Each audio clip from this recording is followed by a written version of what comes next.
I describe an experience that I had when I was a kid. I was maybe 4 or 5 years old, where I was sexually abused by a babysitter, and unfortunately, it's something that we talk about when it makes the news, but it happens unfortunately way more often than people hear about because, as you know, Steve, there are predators out there and they look for opportunities, and unfortunately, they're always on the hunt, and people aren't always on the defensive, so they're able to take advantage of situations that harm other people. And for me, it just so happened that it sort of basically numbed me to sort of the experience of life. And it was funny because I actually didn't think it affected me. I remembered it, but didn't think much of it. But it was really falling in love with my wife. And one of the things that I think that is special about love is that it sort of brings things to the surface. So things that aren't working, that you've been able to kind of stuff in a closet or put behind a curtain, that doesn't work out anymore when you fall in love. All that stuff comes out.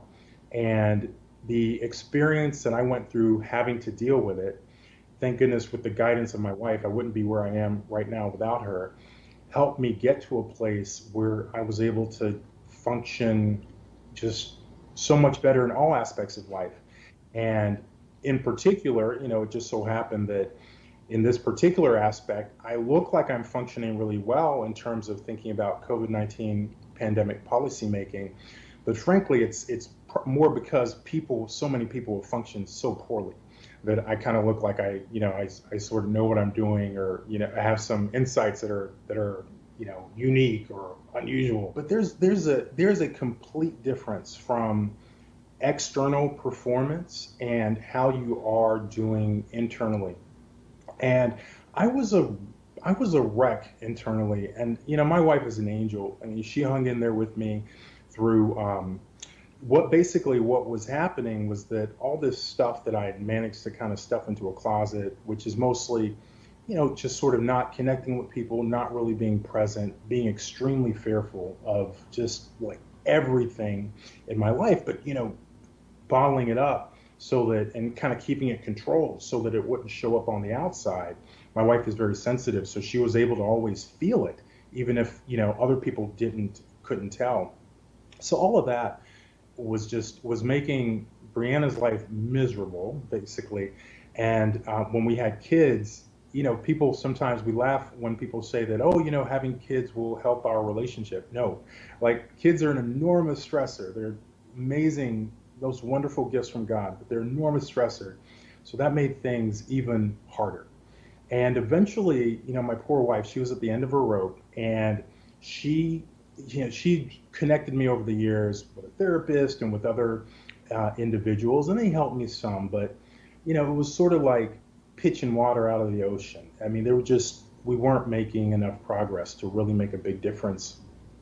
And she found a guy, and she told me that she found a guy that she thinks could really help me.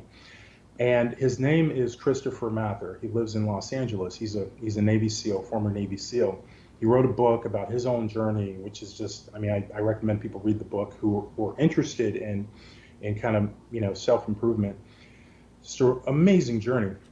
And I worked with Christopher for a week, and it was the closest thing to a miracle that I've ever had in my life.